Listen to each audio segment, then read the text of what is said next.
So these flashing stop signs were installed a week and a half ago. Today is March 6th, and as you can see, they are not flashing yet. So we'll go check and see if any of the other ones are flashing.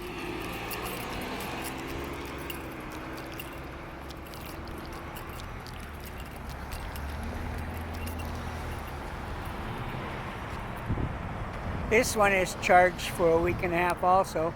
It's not flashing yet.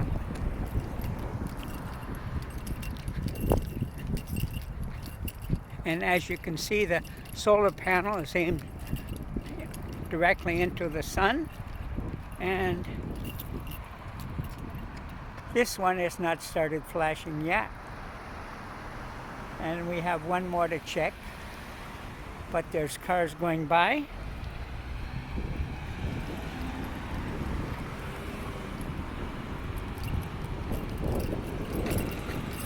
And we'll see if it started flashing yet.